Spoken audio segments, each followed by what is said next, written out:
दोस्तों, डार्क कहानी फाइल्स के एक और नए डरावने एपिसोड में आपका स्वागत है। मेरा नाम है रोहन और आज मैं आपको सुनाने जा रहा हूं एक ऐसी कहानी जो आपकी रातों की नींद उड़ाकर रख देगी। कहानी की शुरुआत होती है बिहार के मुंगेर जिले में स्थित हवेली खड़गपुर शहर से। यह शहर अपने पुराने किस्सों और रहस्यमयी घटनाओं के लिए जाना जाता है। दिन में यहाँ की गलियां शांत और आम लगती हैं।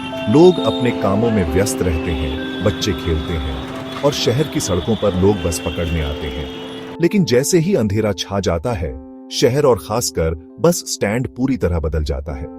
हवेली खड़गपुर बस स्टैंड पर दिन में कोई असामान्य चीज नजर नहीं आती। पुराने खंभे, टूटी बेंच और समय के साथ जंग लगे पोस्टर, सब कुछ सामान्य लगता है। लेकिन शहर के लोगों का कहना है कि रात को 12:01 पर यहाँ एक बस आती है। वह बस किसी जिंदा इंसान के लिए नहीं, बल्कि मरे हुए लोगों को लेने आती है। और जो भी गलती से उस बस में चढ़ जाता है, वह कभी वापस नहीं लौटता। अमरदीप 30 साल का युवक गांव भलुआ कोल का निवासी है।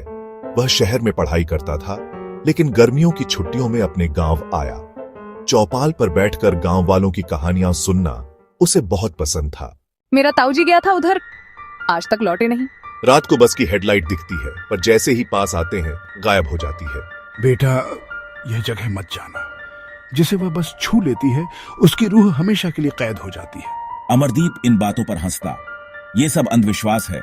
कल रात मैं खुद जाऊंगा उस बस स्टैंड पर और सब रिकॉर्ड करूंगा।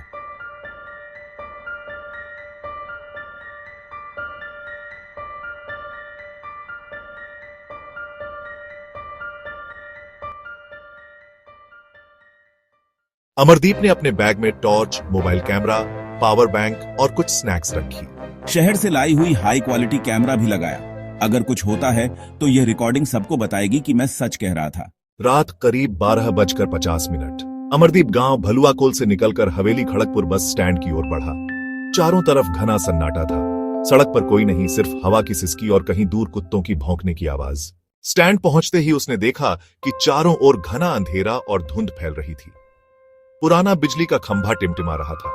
टूटी बेंच, उखड़े पोस्टर, जमीन पर उड़ती धूल। एक पोस्टर पर लिखा था, आत्मा सेवा परिवहन। लगता है किसी मजाक का हिस्सा है। तभी अचानक तेज हवा चली, इतनी ठंडी कि जैसे बर्फ से आ रही हो। धुंध धीरे धीरे चारों ओर फैल गई। दूर से दो तेज रोशनी दिखाई दी। बस की हेडलाइट्स, इंजन की आवाज खड़खड़ाई, जैसे कोई पुरानी मशीन जोर लगाकर चल रही हो। बस धीरे धीरे स्टैंड पर रुकी। खिड़कियां टूटी, दरवाजे जंग लगे, बेलें लिपटी हुई, लेकिन इंजन चालू था और दरवाजा अपने आप खुल गया। अमरदीप हिम्मत करके अंदर गया। फर्श बर्फ जैसा ठंडा। मोबाइल अपने आप रिकॉर्डिंग कर रहा था। अंदर बैठे यात्री सभी सफेद कपड़ों में, चेहरों पर कोई भाव नहीं, आंखें पूरी तरह सफेद। धीरे धीरे सभी ने सिर घुमाया और अमरदीप की ओर देखा। उनकी आंखें खून से लथपथ, चेहरे गल रहे। अमरदीप को ठंड से कांपते हुए एहसास हुआ, ये लोग अब जिंदा नहीं थे। दरवाजा अपने आप बंद हो गया। अमरदीप खिड़की से बाहर झांका। सिर्फ अंधेरा और धुंध, न शहर न सड़क, सिर्फ अजीब खामोशी। तू इंसान है, लेकिन अब वापस नहीं जा पाएगा। ये बस आत्माओं की है। जो इसमें चढ़ा वह कभी जिंदा नहीं बचा। मुझे छोड़ दो, मैं गलती से आ गया। यहाँ कोई गलती से नहीं आता। जिसे चुना जाता है वही यहाँ तक पहुंचता है। Narrator VO. पीछे की सीट पर एक बूढ़ा आदमी खड़ा हुआ। उसकी आंखें धंसी हुई थीं, आवाज कांपती। ओल्ड गोस्ट पैसेंजर, अगर अभी कूद गया तो बच जाएगा, नहीं तो तू भी हमेशा के लिए हमारी तरह कैद हो जाएगा। Narrator VO. अमरदीप बाहर झांका। नीचे सिर्फ काली गहराई थी। पैर कांपने लगे। Narrator VO. बाकी यात्री खड़े होने लगे। उनकी आंखों से खून बह रहा था। चेहरे धीरे धीरे गल रहे थे। Narrator VO. वे अमरदीप की ओर बढ़े। वह चिल्लाया, खिड़की तोड़ने की कोशिश की, लेकिन तभी मोबाइल ने आखिरी रिकॉर्डिंग की। अमरदीप रिकॉर्डिंग।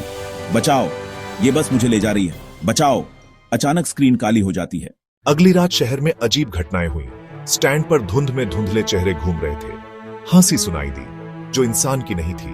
कुछ लोगों ने कहा, अमरदीप की आवाज आ रही थी, कोई है जो मुझे बचाए। तीसरी रात अमरदीप के कुछ दोस्त स्टैंड पर गए। रिकॉर्डिंग में दिखा, धुंध के बीच बस आती है, लेकिन पूरी तरह दिखाई नहीं देती। सिर्फ इंजन की खड़खड़ाहट, जंग की बदबू और हिलती खिड़कियां। एक पल के लिए वे सोचते, अमरदीप यहाँ कहीं है। तुम्हारा समय आएगा। सुबह शहर के लोग देख रहे थे। अमरदीप का बैग और मोबाइल वहीं पड़े थे। मोबाइल में आखिरी वीडियो था। धुंध में इंजन की आवाज सुनाई दी और खिड़की से अमरदीप का चेहरा झांक रहा था। आंखों में वही सवाल, कोई है जो मुझे वापस ले जाए? शहर के लोग कहते हैं, अगर आप आधी रात को हवेली खड़गपुर बस स्टैंड पर खड़े हो जाएं, तो धुंध के बीच बस की आवाज सुनाई देती है और खिड़की से आप भी कभी अमरदीप की तरह देख सकते हैं।